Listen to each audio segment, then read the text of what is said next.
Welcome to Do Not Talk. I am Charlie Simons, talking about things you're not supposed to talk about, politics and religion, talking to the people you're not supposed to talk to, talk about things I'm not supposed to talk about. That's what I do.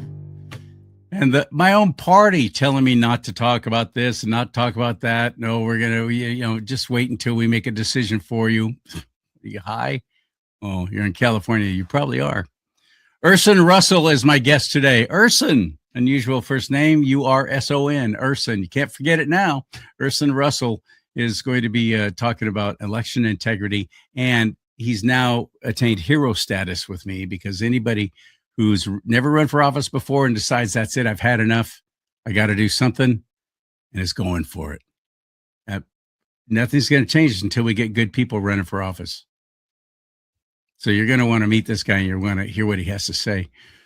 I, by the way, want to ask you a couple quick favors. First, if you could hit the like button right now. That helps with the whole algorithm thing. And if you can leave a comment down below. It's got to be 5 words or more, though, or 6 words or more. Because 5 words or less, they count it as a bot. It's just no winning with these people. And if you could share this show, you really would help me tremendously because Facebook deleted all of my pages last summer and Instagram as well, which is owned by Facebook, because I did a little thing about Pride Month that seemed to have upset a few people at Meta, and they deleted me from the platform completely. So share these shows. You really help that way too, because 40,000 people suddenly gone. Used to be able to let them know I had a new show out. But that's on me for putting all my eggs in the Meta basket. I need to get into Telegram and what's the other one? The Substack. Substack I've heard some great things about. So I'm exploring all that and figuring out how to do it. So I do it right the first time instead of messing it up and trying to do it over and over again. Kind of my thing. And also my other favor I want to ask you is to go to my website and buy some of my merchandise like this one. Hey, Urson, you need one of these. Let's talk about politics and religion. There you go. You can get that. You can get all kinds of hats, shirts, things, and you'll help. They split the profits with me. So if you complain about paying $20 for this 15-ounce big old coffee mug, just know there's a reason why it's priced that way. So they make money and I can make some too. That's how you can help the show. At charliesimons.com, right there, charliesimons.com. Click on that merch store tab. All right, commercial over.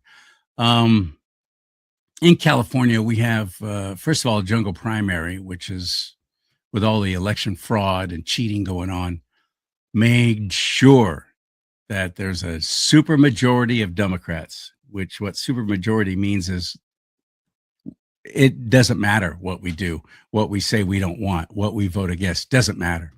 We're overwhelmed by numbers in all the legislature of California. And with a Republican governor, which we could have this coming November, only if you show up for the primary election, though, June 2nd, we're just a little over a month away. June 2nd is the primary election. That's going to decide who goes to the big election in November. But we suck at showing up for that. So could we please change that? If you're not registered to vote, would you please consider it? Registertovote.ca.gov. Registertovote.ca.gov. It's easy to do there. Get registered, and then you'll always be registered. And if you're already registered, you might want to go there anyway just to check and make sure they haven't changed your party affiliation. That was a nice little trick the Secretary of State did a few years ago during the whole COVID crap.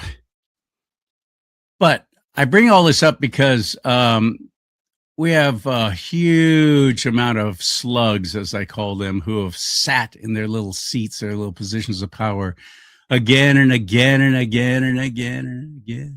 You just keep winning. And there's really no reason, because they're bad. They're not good people. They're not effective people. They're merely doing what the Democrat National Committee tells them to do and how they should vote. And they're just a solid vote for the left, period, over and over and over again. So as long as they don't make waves, as long as they don't really cause any problems or controversy for the Democrat Party, they get to keep their seat. They'll make sure of it. They get rewarded for their service by getting to serve like this man. He's 81. He's fighting some kind of cancer. That's at last report. His hair has definitely dyed, and his name is John Garamendi, and he's a congressman out of the San Francisco Bay Area, in the East Bay, they call it. He's been in office since the 80s. And now that this coming November, there's an actual real challenger to his seat who's a Republican, the only Republican running in that race. Several Democrats are running against John Garamendi. That's his name. John Garamendi doesn't go on CNN. John Garamendi doesn't ask questions in committees. He just doesn't do much of anything. He's just a solid little left vote who looks good and has nice hair. So people in the San Francisco Bay Area keep electing him over and over and over for decades. Well, now that he's running and he actually has a Republican challenger, Rudy Rosselli is his name. He's a friend of mine. And I'm a delegate with the California Republican Party because of Rudy Rosselli. He asked me to be one of his delegates. Rudy is making some noise. Rudy is making some inroads, and people are paying attention because there's actually a Republican running against John Garamendi. John Garamendi, who's 81 years old. Get out. So now the Democrat Party decided to put him on some committee, and he's questioning the Secretary of War, Pete Hegseth, about what's going on in Iran. And Hegseth owns him. Watch this. Secretary Hegseth, you have been lying to the American public about this war from day one. And so has the president. Lying. You have misled the public about why we are at war. You and the president have offered ever-changing reasons for this war. You've misled the public about the progress of the war. You know that? While the military has executed this war with tactical success, You know that how? the strategy has been an astounding incompetence. You and the president have ever-changing reasons for the war. You have misled the public about the progress of the war. While the military has executed this war with tactical success, the strategy has been an outstanding example of incompetence. This war of choice is a political and economic disaster at every level. Despite the president's promise to lower the cost of living, gas prices are up 40% and inflation is soaring so much for lowering the cost of living. The president has got himself and America stuck in the quagmire of another war in the Middle East. He's desperately trying to extricate himself from his own mistakes. It is in America's and indeed the world's interest that he succeed. I didn't get a chance. I didn't see a question in the statement from. He never actually asked the question. Hope you appreciate how reckless it is. When I said reckless, feckless, and defeatist of congressional Democrats at the beginning, that came after watching you say the same thing on CNN this morning, a quagmire. My generation served in a quagmire in Iraq and Afghanistan, years and years of nebulous missions and utopian nation building that led us to nothing. What we have right now, the way you stain the troops when you tell them 2 months in, Congressman, you should know better. Shame on you. Calling this a quagmire 2 months in. The effort, what they've undertaken, what they've succeeded, the success on the battlefield to create strategic opportunities, the courage of a president to confront a nuclear Iran, and you call it a quagmire, handing propaganda to our enemies. Shame on you for that statement. And statements like that are reckless to our troops. Don't say I support the troops on one hand, and then a 2-month mission is a quagmire. That's a false equivalation. Who are you cheering for here?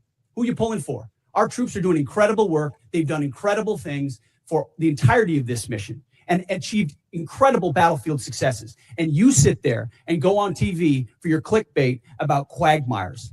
It undermines the mission. Your hatred for President Trump blinds you to the truth of the success of this mission and the historic stakes that the president is addressing, which the American people support. Iran's been at war with us for 47 years. You want to talk about a forever war? For 2 months, this president has stared them down. He's going to get a better deal than anyone ever has and ensure that Iran never has a nuclear weapon. Yeah, so the Democrat Party decided putting John Garamendi up there so he can get a little press and they can have, some little snippets they can run in their commercials in this campaign. They didn't want to spend any money on getting Garamendi reelected at the age of 81. They didn't want to spend any money because it's always been a given. But now here comes Rudy Rosselli. And suddenly they're going to have to try and prop that fossil up and pump some air into his lungs and try and manipulate his mouth so he makes words come out haltingly at best. I'm not one to tear anybody down for their age. President Trump he's 80 now, isn't he? What a difference. What a huge difference. But the point is, because Rudy Rosselli is now challenging that slug, John Garamendi, they're trying to prop him up. They put him in front of that committee and let him ask a question so they can get some great video. And Hegseth makes him look like the goofball that he is. Something's got to be done about the elections in California. And I want you to meet a man who's been working very hard to try and wake people up to what's happening and make a difference. And that's Urson Russell. Let's get him on the show now. Ready? Hit it.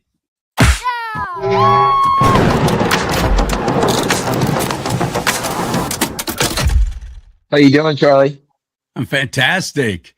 I love the work that you've been doing. Tell us more about it, how you're working with election fraud and election integrity. There's so much fraud. California has written a book on it with clowns like Xavier Becerra being one of them, who so effectively made it to where we can cheat in elections and never get caught. And even if they do get caught, there's what they call it, plausible deniability. There's always somebody else's fault for this happening. And President Trump, I do believe, I pray, I hope, is about to unleash some real whirlwind of terror on these pigs who have been stealing elections from us for decades now. What's a progress report on that? Well, California's elections, probably like a lot of states, is very centrally controlled by the Secretary of State. And what we've had over decades is really where the counties have just given up more and more of their authoritative duty to be responsible for their voter registration list, number one. So in California, routinely you get the voter registration list. There's people that are 175 years old by the date of birth, right? So from a data perspective, you just look at that and you go, the data is impure. It's incorrect. And if you start just with the voter registration lists, then how can any of the rest of it actually equate to something that's accountable or is actually a representation of real voters turning out real votes that are auditable, that are verifiable? 2020, like a lot of people, woke so many of us up with COVID, with the elections and other things. Before that, Charlie, I just checked boxes. I was just your typical voter. And a lot of that stuff in 2020 woke me up. And so I wanted to get down and find out, what is China really in control of our elections, right? Are machines flipping votes? Like, what are these real things that are going on in our elections? And I stumbled across some amazing people that we founded an organization called Patriot Force California.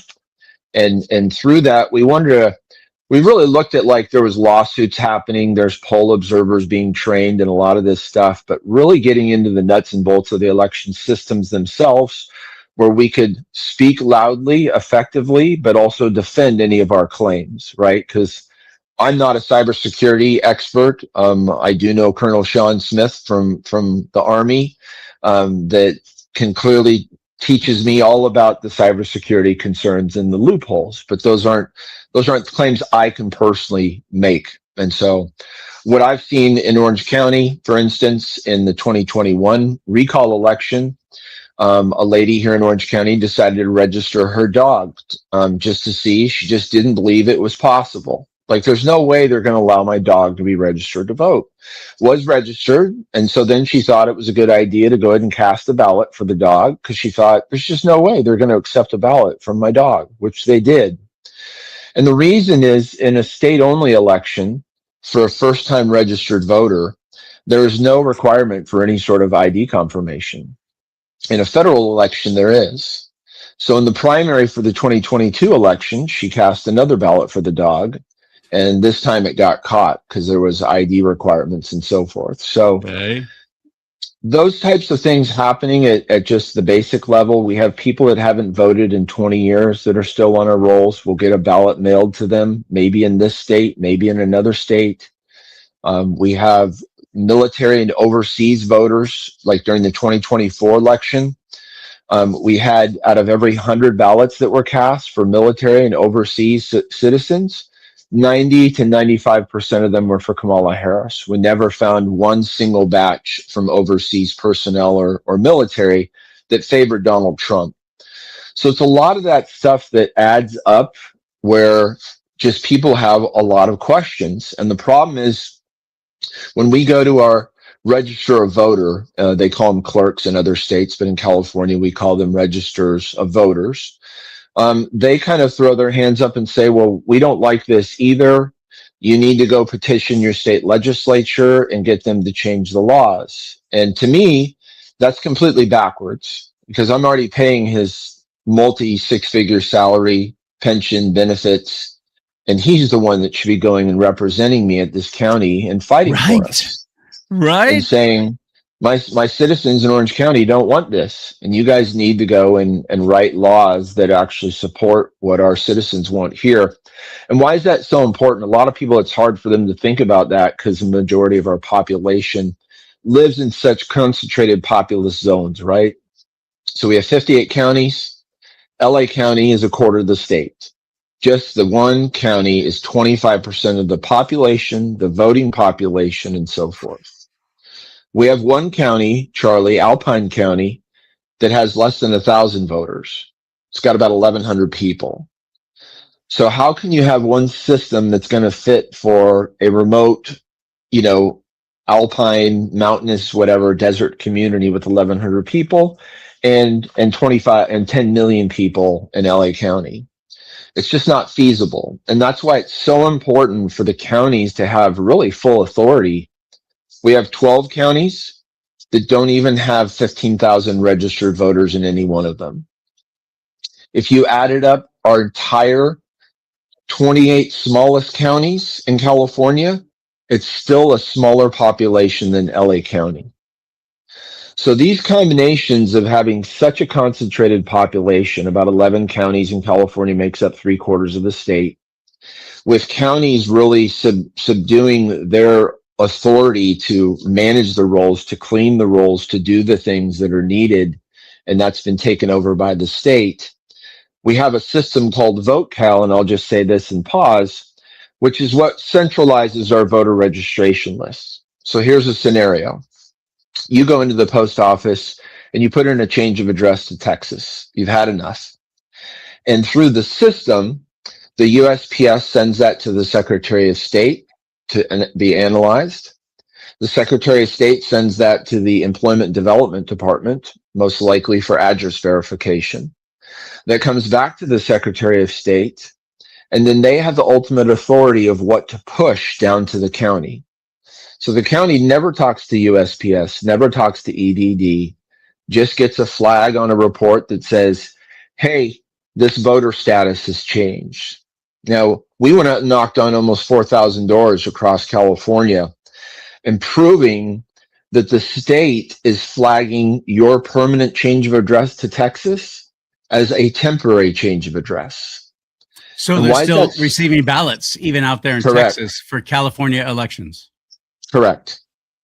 And we see that over and over and over again. So these are the things. And lastly, I'll say our elections are very, very close. Many elections are decided by 12 votes, 50 votes, 100 votes. But we get caught up in the, oh, well, President Trump lost by 2 million votes or whatever. And so we don't think about it. The city of Compton's the closest election we've had in modern times. In 2020, there was an election that was won by 1 vote. And since it was so close, the precinct judges went through and reviewed the election outcome, and they found 4 votes cast that didn't belong in that district. And so someone won by 1 vote to ultimately lose by 3. And there's more and more stories that are very close elections across the state, and why every one of these votes, which, by the way, we have a very interesting constitution in California. when it comes to voting. So Article 2, Section 2.5 says every voter who casts a ballot in accordance with the laws of the state shall have that ballot counted. Counted is really the important word. And at least from my research, Michigan and California are the only two constitutions that say we have a right to have our ballot counted. Every other constitution says you have a right to cast your ballot. So, do you get a receipt when you go and cast your ballot in California? Do they give you a little printout or something that shows how your ballot was counted? Nothing. So there's so much to be done. But honestly, the way I look at things, and I know we'll kind of get into me running for office, I won't spend much, but 120 people right now, Charlie, plus the stroke of the governor's pen, right? They passed 1,600 bills in the last full legislative session. And so that amount of work and impact on our individual lives, our families, businesses, our local government that has to plan and prepare for all of these things happening. It's just not where we need to have the most decision-making happening. It really, if we want to fix elections, we've got to get really good people at the local county office. And our best register of voter in California is Clinton Curtis in Shasta County. Hands down, 100%. He gets it, and he's trying to do whatever he can within the framework of the law to increase transparency and accountability. And that's just a little old county, comparatively speaking, to San Francisco or Los Angeles, Sodom and Gomorrah. Sure. Yeah, they literally put together, got it on the ballot to have an election to let the people decide if they wanted to keep the Dominion machines or not. And they said, no, we don't. So they took them out. California immediately, the filthy legislature, put together a new law, a new proposal. AB 969. Yep. We didn't get to vote on it. Nope. But they all did. And it was forcing Shasta County to use the Dominion machines, whether they wanted to or not. They forced them to put the machines back in and to keep using them. They actually forced any county. We actually forced any county with 1,000 or more voters to use machines to tabulate elections. So think about a county with 2,700 people. There's nobody in the right mind that thinks you need tabulation machines to count 2,700 votes. It's nonsense. But it's about control. It's about centrally controlling things at the state level. And we obviously see that with homelessness, with crime, and so many other issues that we're facing right now. Oh, yeah. California's bad. It's a bad place. It's a crooked place. It's a wonderful place, but it's run by very crooked people.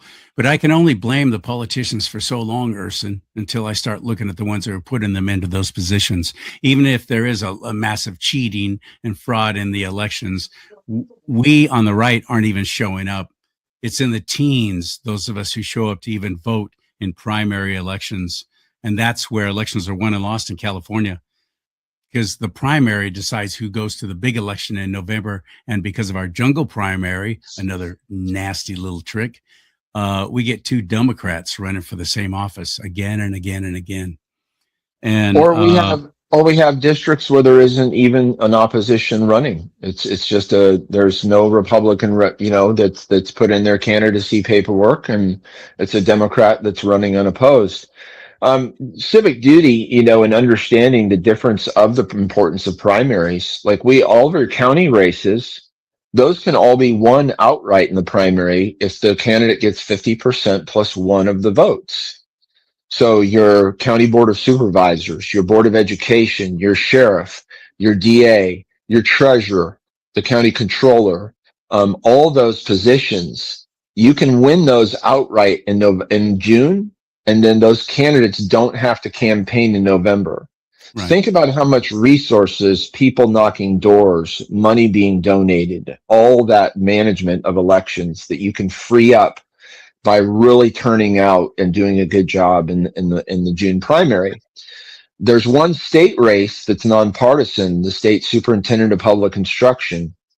And I've stayed out of some of the state races from like real clear endorsements or supporting things because there's too many candidates in some of them. They But call it Michael, nonpartisan, but that's ridiculous. It absolutely is. The current one holding that position is Tony Thurmond, and he's running for governor as a Democrat. So don't tell me right? it's nonpartisan. Go Oh, it's Sonia supposed to Shaw. be, Vote Sonia right? So Shaw. that's SONJA. it. Sonia Shaw. She's the one for Yes, public education superintendent Mama Bear. or Yeah, secretary. She's awesome. unwavering commitment to parents' rights and protecting Yeah. kids. It's so Until we refreshing. get good people running for office, nothing will change. But General Flynn is so right. Local action equals national impact. And It does. we sit back and we don't even get involved. We'll vote in the big election, but we won't even vote the entire ticket. Well, I Right. voted for president or I voted for governor. That's all I need to do. This has Or got to when the end. partisan races end, right? This Because has my got to race end, buddy. at state assembly, mine will have an R or D next to it, right? For the partisan race. But you get to county and city and school board and water district, They there's don't. no R or D. And so a lot of people skip those because they just don't know who to vote for. Now, we all get the same voter pamphlet guide, which all the people who are running, all it takes is a little bit of time. Even the judges, I'll look them up and I'll try and find information on their records and how they voted in the past. And I will Sure. make my decision based on that. But I put some time into it. How many other people actually do that? Not that I'm all that great. I just figure I want to take my responsibility seriously. How many people actually do, though, do you think? Well, that's where civic duty combined with politics, like, I love your show, right? Politics and religion, that was infused into our culture a long time ago, way before we were alive, that you don't talk about money, politics, and religion at the dinner table. It Mm-hmm. seems like today we've learned those are actually some of the things we should be talking about at the dinner table. Should have never Some of stopped. the correct and most important things that are going on around us. And when people say, I don't really pay attention to politics, I'll say, do you think that means it's not happening?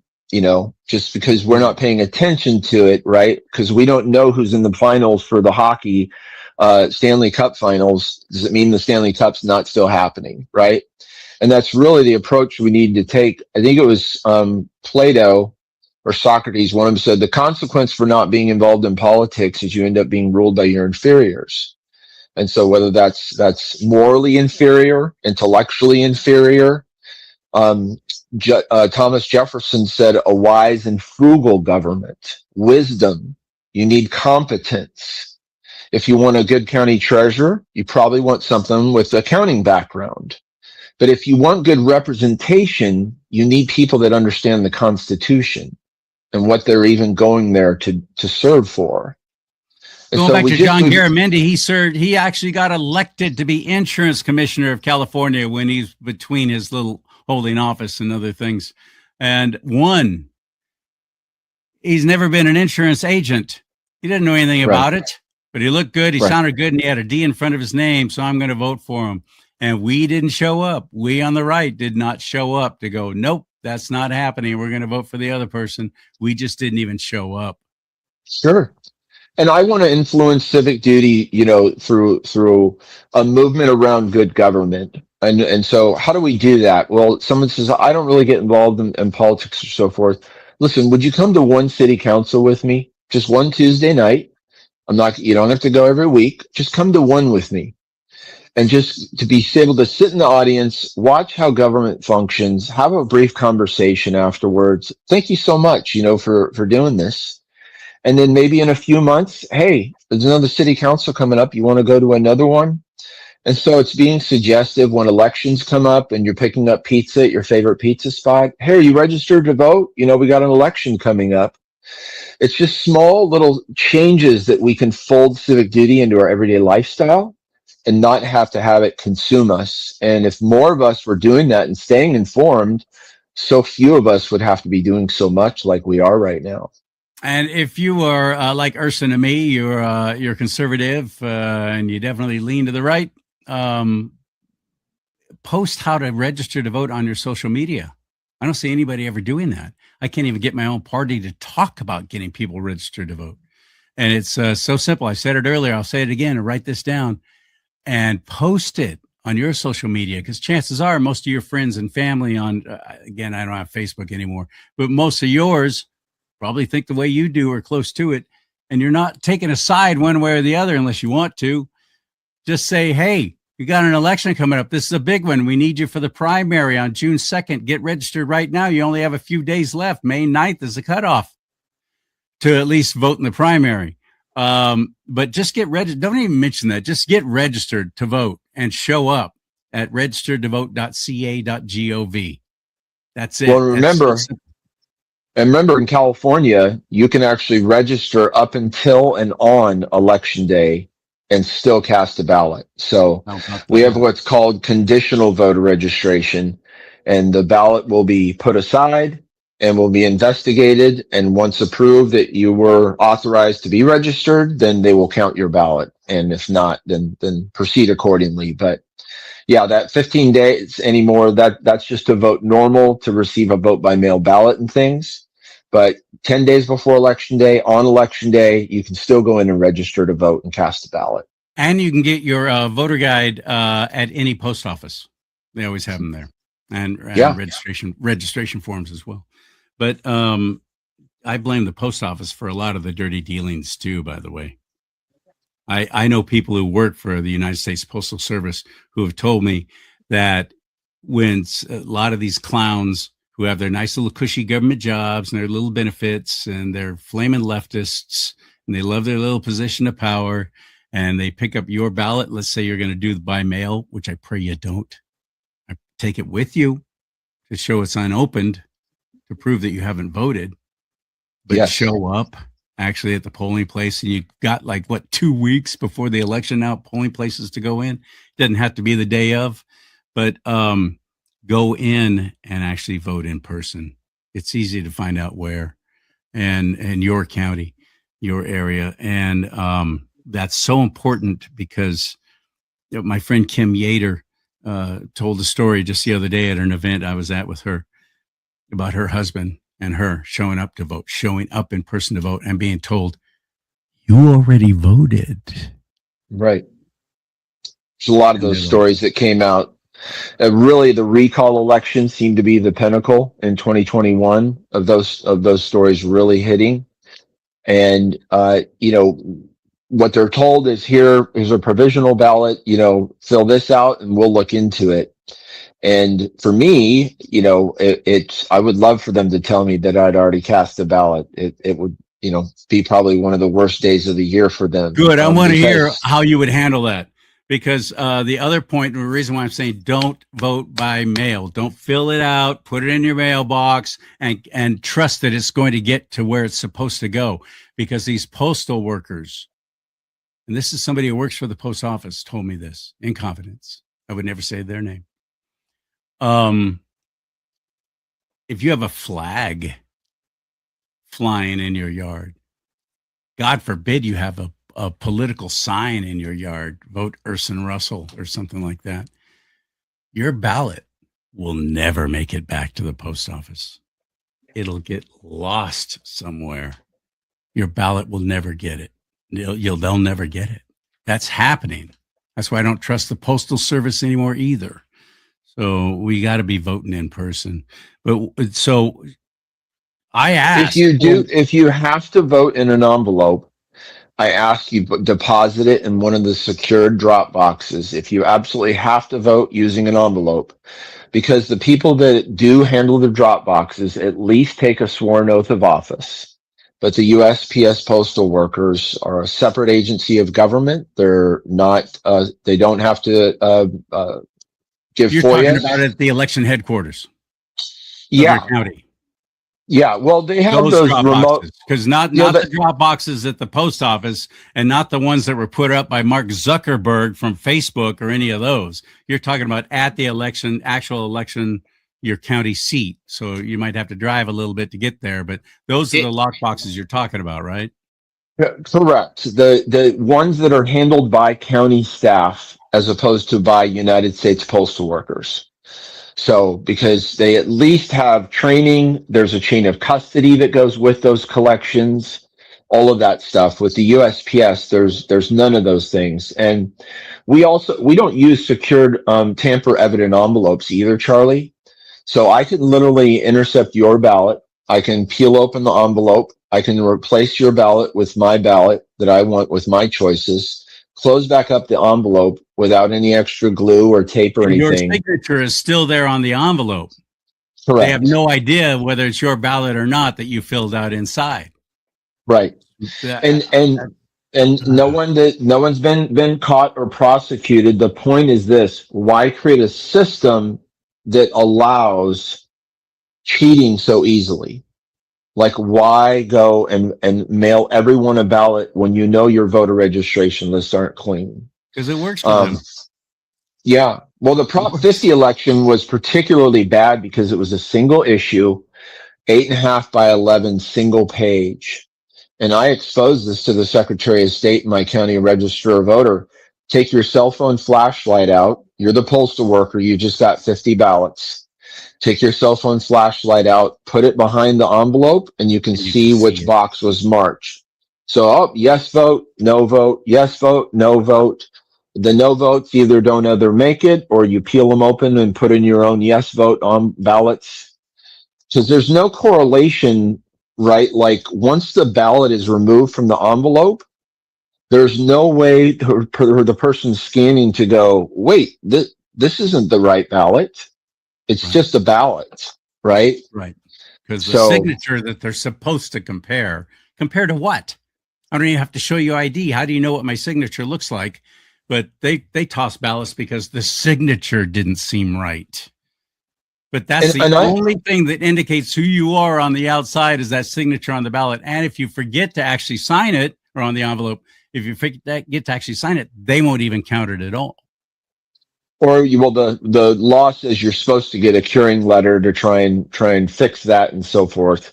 The signature verification is really bad. It's ridiculous. And all of these things, when I give my presentations, I make sure to always end with, even if you think your vote doesn't count, even if you think the whole system is rigged, still vote. Because without the evidence of you casting a ballot, we can't fix what's broken. And so even if you think it's rigged, even if signature verification and the dogs voting and all this stuff and the recall, we need you continue to vote and participate because it's creating evidence for us to be able to fix and affect change. So that's so important. Now, signature verification. You went and your brother, and I don't mean to disparage your brother if you even have one, but he was a little shady and he went out and he embezzled some money from his company, right? So then court, they're going to go and signature verify that these were actually his signatures on these checks. They're going to look at wet ink, meaning original signatures. They want to see the impression on the paper, how the pen went down, how it lifted up. It might take 20 minutes to 2 hours. They might get a spectrometer to look at it. There might be multiple people analyzing this. And then ultimately, through that analysis of a forensic document examiner, which takes 2,000 to 4,000 hours of on-the-job training to be able to become something that a court is going to take seriously, only then can you verify that that signature is correct. Now let's compare that to the county level. I got hired. I go through about 4 hours of training, and most of that is on how to click buttons and use the platform, the actual technology to do the process. Okay. So here you are, you've been trained for an hour to an hour and a half. You have 11 ways in which you can say that that signature matches. So if nothing matches except for the slant of the letters, you as the signature verifier can accept that as an okay signature. So we've personally watched one signature verifier do 200 signatures in about 6 minutes, which equates to 1.8 seconds per signature. And there's 4 come up on a screen, and he's just click, and it's forwarded. You can even one at a time individually. You can just do approve all 4, and he's just going through 5, 6, 7 seconds, click, next screen pops up, 5, 6 seconds, and just going through 200 of them. We challenged it. And the supervisor said there's nothing in the law that says how long, minimum that they have to take with each signature. And I'm like, I don't care what the law says. I want to know what your common sense says, how long you should even be looking at this thing to be able to verify a legal authority. Like, you're the one that's deciding this. And so if this first person decides it doesn't match, then it goes to a second independent person. If they decide it doesn't match, it goes to a third independent person. If they decide it still doesn't match, then the Doesn't county match sends what, you a by the way? letter. Their Doesn't match what? records, previous Does it signatures get or from what where? digital Our driver's from license? What? Every single. digital poll pads, previous elections. They have a lot of signatures for every election that you participate. So now here comes a letter to you that says your signature doesn't match. Fill this out. You send it back. Now another independent person looks and goes, okay, well, this new signature, well, that doesn't match the envelope either. So I'm going to reject it. It's going to go to a fifth person that reviews it and says, I agree. It still doesn't match. Goes to a sixth person, Charlie. Now that person can unilaterally decide without anybody else sitting next to them, I disagree with 5 people, and I think it does match. And I'm going to click approve the signature, and nobody else is going to look at that work or give any scrutiny. And that sixth person that has that ability is the one that I think needs to really have the most extreme oversight. Because if you have 5 people that all agree that the signature doesn't match, that's tremendous power you're putting in one person's hands. Are each of these 6 people getting paid to do this? $20 to $25 an hour if they're seasonal. Probably more if they're on actual county staff, full-time staff. Wow. And then don't forget, every ballot's got to be scanned. So your ballot comes folded.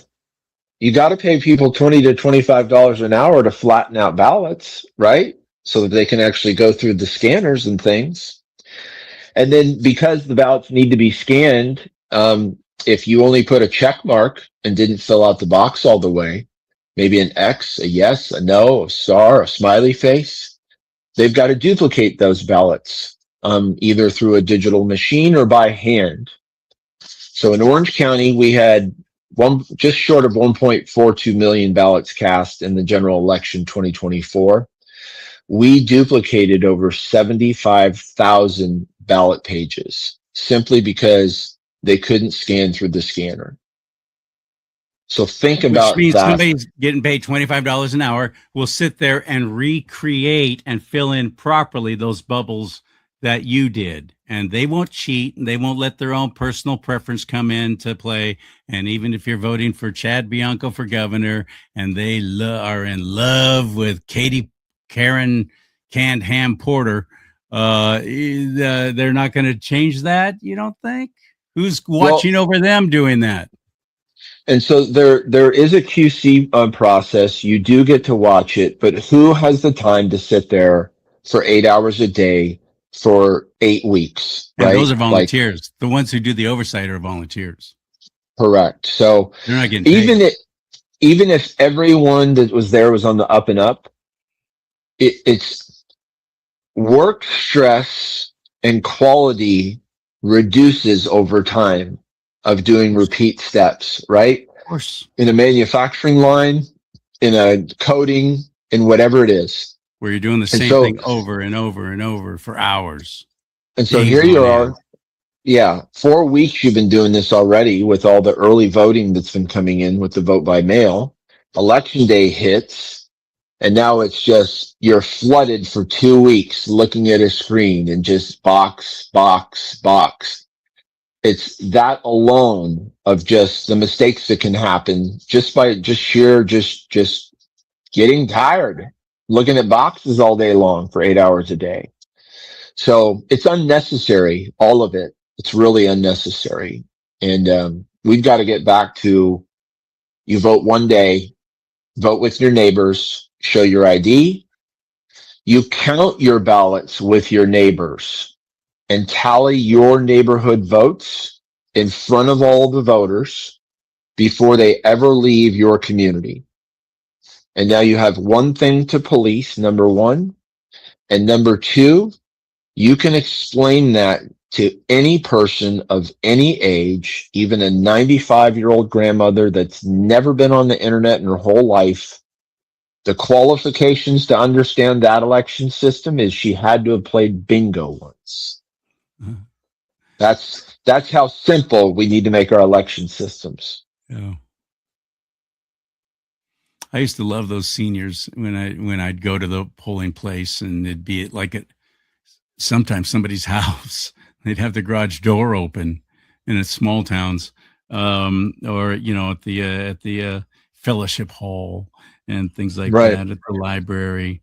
And they were all volunteers, and they took their job very seriously, and they were friendly, and I love that. And if you've never experienced that, I hope you will vote in person this time, this Yes. election. Yeah. It saves your county a lot of money when you vote in person. Saves all that time of processing the vote by mail ballot and handling it and flattening it and duplicating it and all that, really. And in Orange County, we're one of the few counties across the state where we actually get to scan our own ballot. So in Sacramento, you probably, go vote in person, you put it into a secured slot in a secured box, and county staff is going to go scan that later. In Orange County, we have a tabulator at every scanner tabulator at every vote center. So when I go vote in person and it said vote for one, but I check two boxes, it spits the ballot back out and goes, you've made an error, and gives me a big red light. And I call over the helper. What's going on here? Oh, there, you're only supposed to check one box. Let's get you a new ballot, fix that. So we get to self-correct, Charlie, in Orange County, self-adjudicate our own in-person ballots. Like, what a power we have. And everyone else, it just gets thrown away. Yeah. And so a lot of people, we take it for granted. And that's what I really try and promote in Orange County, why it's so important here. Use it before it gets taken away, right? Exactly. I love the work that you're doing. I want to bring up your website here too and talk about this a little bit. There he is, Urson Russell for State Assembly. Home, what I stand for, good government, my commitments, AD 73 and more. What is AD 73? That covers the communities of Costa Mesa, Irvine, and Tustin, and it's all within Orange County. There's a portion of Tustin called North Tustin that is not in my district. It's an unincorporated part of the county. But yeah, Irvine, Costa Mesa, Tustin, about 500,000 people. Each state assembly member has about 500,000 constituents and about 270,000 voters. AD stands for Assembly District. Mm-hmm. There it is. There it is. If you're not in that area, may I make a suggestion to you? And there you go. You can join the campaign. I'm sure you could use volunteers. You have to walk precincts and so on. And I've done that with different candidates, and it's very rewarding work, actually. So I hope you try that. It's a great way to get involved. Just do it one time and you'll be like, this was awesome. And all you're doing is you walk neighborhoods. Hello, my name's Charlie, and I just want to let you know there's an election coming up June 2nd. I hope you're registered to vote. And I'm here representing Urson Russell, and a lot of people don't want to do that. One candidate I walked a precinct with, we just put door hangers on the door because he didn't want to disturb anybody in the neighborhood or make anybody feel uncomfortable that way, You can't put anything by law. You can't put anything in anybody's mailbox, but don't do that. But you can put door hangers on their door, and it really paid off. He had so many people responding to that, calling, wanting to know more, checking in with him. But the reason why I hope you go to ursonrussell.com, URSONRUSSELL, ursonrussell.com, is to help him financially. And here's why I say that. On the left, they have the little areas like John Garamendi in Northern California Bay Area. And she's, what's her face, Nancy Pelosi, and Senator Scott Wiener, one of the wickedest people to ever serve public office, seriously demonic. But he's got a shoe in. His community thinks and acts the way he does, and they love him, so they're going to vote for him automatically. And they don't give money for Scott Wiener's reelection campaign.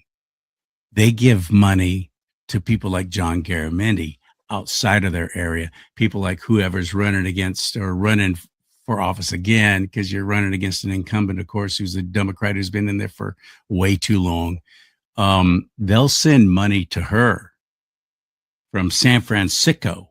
They'll not even in their area, not in their district, to prop up that campaign because they want to maintain that total dominance of the left wing over the state of California. It's their religion. They worship the government. So they will give $20, $50, $200 to somebody not even running in their area. They do that all the time. We, however, do not. And we'll give our money to the state party and think our job is done. I'll tell you, as a delegate of the California GOP, and I'm not speaking for Urson here, this is me, I won't give them a dime. That is a screwed up bunch of infiltrated. I am so disappointed in my own party in California right now. And I just got back from the convention. I'm so disappointed in it. I won't give them a dime. And I'm telling everybody, don't give a cent to the California State Republican Party. Give it maybe to your precinct, to your central committee, as they call them in your county. Absolutely help them out. Because they're helping candidates like Urson, or at least I hope they are. Is your central committee behind you? Yes, they are. Okay, yeah. Good. But the best thing you can do is find a candidate like Urson. That's why I want to bring these people to you. I want to introduce them to you and support them directly, because they can do so much more with that money, buying yard signs, bumper stickers, buying ads, social media ads. This is most of them like Urson. They're not politicians. What's your day job, by the way? Who are you? What are you? Well, I've been a SoCal native my whole life, so I'm just a spoiled, rotten SoCal native. Been very, very blessed. I noticed the surfboard behind you there. Yeah, most definitely. There's very, very few places in the world there you can go surf in the morning, tee off by 9 a.m., golf 9 holes, and then still be up in the mountain for night skiing all in the same day. Right. And I've done 2 of the 3 in the same day, never all 3 in the same day, but California is one of the most amazing places on the planet.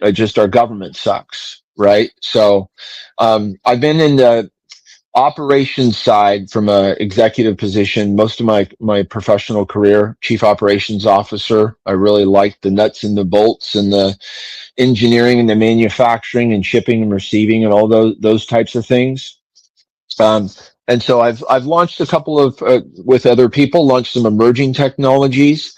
And I think that's really what's conditioned me to break through barriers, because when you're launching new technologies or things that have never been to market, you have a lot of barriers to break through, right? From the early adoption of new products and just component structures that have never worked together or been in this particular environment or space in this. So I've always just really enjoyed business, manufacturing, production, solving problems that we don't focus on problems in business. If you focus on problems, you're out of business. In business, we focus on solutions, and here's this really upset customer and give them some free product. And now they're a committed, faithful customer for the rest of their life. Wow, I wasn't expecting that. So there's so many things that we can do. And I think if you look at government as a customer service model, which is really all it's supposed to be, right? Returning a critical infrastructure, return on investment for public safety and so forth, it really makes sense to me. And so when I look at in Costa Mesa, I think our record here is 6 or 7 years from filing for a business permit before actually getting it. And I think in Costa Mesa, if we had good government, you walk in today and say, hey, I'd like to start a business, and you walk out with a business permit. And then the city says, hey, by the way, your type of business is going to have these 3 other county agencies or things that we're going to have to coordinate with. And we're going to help facilitate those. We're going to help set those meetings up, help represent you, make sure that we get this thing streamlined and moving through. Well, God, why would a city do that, Charlie? Because if the city was run as a customer service agency, there's nothing more exciting for the city of Costa Mesa than to bring in business tax revenue that lifts the burden of the tax revenue from the citizens themselves. It allows your citizens to get 6-figure jobs 10 minutes away instead of an hour and a half. So it's about really taking government and looking at it for what it's supposed to be. And so for this run for office for the rest of my life, this will be my work towards good government and it just kind of re-educating people on what it's even supposed to be. Because I'll be honest, what's government's role to you and I? Protect our inalienable rights. Now I've had 2 people, Charlie, that asked unalienable, does that have something to do with immigration? So we still have some work to do, sir, right? From just even understanding government's basic function. And I'll share this. When a dad goes and disciplines his son and spanks him on the bottom because he broke something, spoke bad to his mom, stole something, whatever, the son tells the teacher, and the next act of government, which the teacher's a part of, is for Child Protective Services to come to the home. That's not a rogue teacher. That's a full-blown failure of government, because that teacher during orientation was never told, you belong to the parents now. Do you understand that? Do you belong to the parents now? Let's repeat it again. Don't forget steps 1 and 2. You belong to the parents. The first wavering of that in any degree will be a warning, and the second will be the ending of your position here at this establishment. And so we just don't look at it that way, and that's what I'm really setting out and why I want to run for office. It's just how we have to look at government if we want to fix things. You're not a politician, and that makes you a winner as far as I'm concerned. I'm ready to fire them all. Everybody, Get out. We're starting over. I don't ask for any money from these candidates when I have them on. Although I do hope, Urson, you'll go to my website and get you one of these for your desk there. I will. You need one of these. Absolutely. It's never been a more important election in our lifetime. And that's such an overused phrase. But I truly believe in my heart that it actually applies this time. And here it is, just a primary and a midterm. And most Republicans don't even show up for that. It's in the teens. Only 40% of those who claim to be Christian in the state of California are even registered to vote. Gun owners, hunters suck. They're not registered to vote. They don't want to get the government. They want the government to have their information. Well, your firearms are registered, son. Believe me, they have your information. Yeah, that's lazy. That's an excuse. And then I've heard people in a moment of honesty and maybe after a couple of whiskeys actually say, yeah, I don't want to be bothered with jury duty. That's done through the DMV now. So you don't even have that excuse. Registertovote.ca.gov. Get registered to vote, please. And go to Urson Russell's website and find out more about him.